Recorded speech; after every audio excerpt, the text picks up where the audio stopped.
Today's question comes to us from the second set of the specimen papers, and it is a chemistry paper 2 topic. Now, I'm aware that chemistry paper 1, where as this goes up, is coming up shortly, but I wanted to do a chemistry paper 2 topic, if anything, because we can see here we've got an evaluate question, and I think it's always good to practice evaluates, and we haven't had many opportunities to do so. Burning fuels causes atmospheric pollution. Write one effect for each pollutant in the table. So carbon monoxide, this, if you remember, comes about, and also the particulates, comes about when we have incomplete combustion. This means that we do not have enough oxygen to fully react into carbon dioxide. This causes its own problems. Now, carbon monoxide is actually toxic. If you inhale it, it sticks to your hemoglobin and prevents them from carrying oxygen around your body, and you can die. Sulfur dioxide. Now, sulfur dioxide comes about because you can have sulfur impurities in say coal. These react with the oxygen and produce sulfur dioxide. Now, what this does is it dissolves in rainwater, and that causes the problem of acid rain. And acid rain can destroy habitats, can destroy buildings.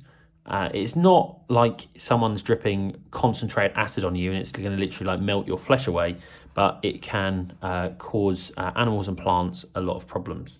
And finally, particulates is quite a weird one. It's unreacted fuel and soot, and these have the effect of, let's say I've got my sunlight coming in, these actually reflect it off in the atmosphere.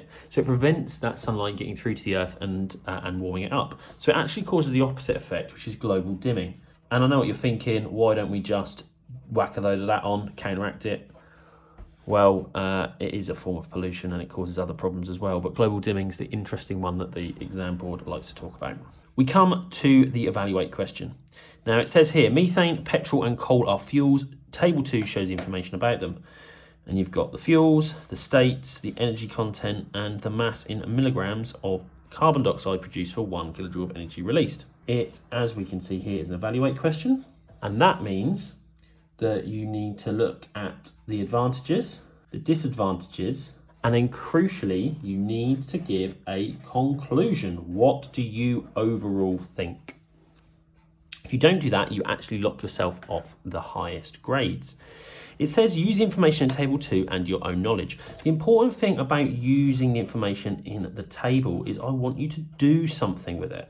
Very often I see students who will literally just repeat the information in the table, but not talking about why that information is relevant. A little tactic that I like to think of is I look at each category and I think about which one is best in each situation. If I look at the states, you've got methane as a gas, petrol as a liquid, and coal is a solid. You might be thinking, well, how can you win in the sense of states? Remember, these are fuels, so we want to transport them.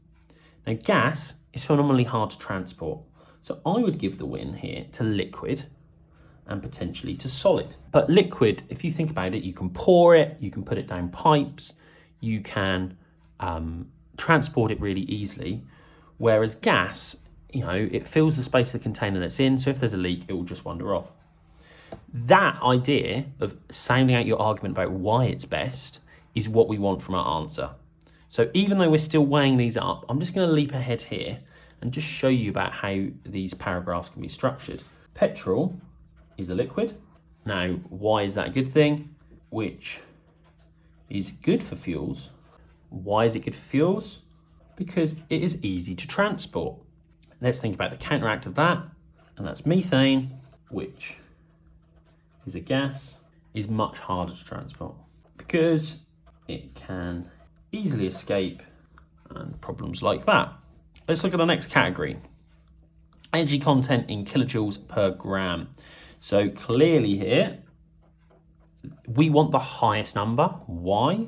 Because we're getting the most energy out of it, 4 grams for a gram of fuel. Methane produces the most. Now, by saying most, I'm doing something with the information. I'm not just writing the numbers back. I can even make that more obvious by noting that 54 is over twice the number of coal.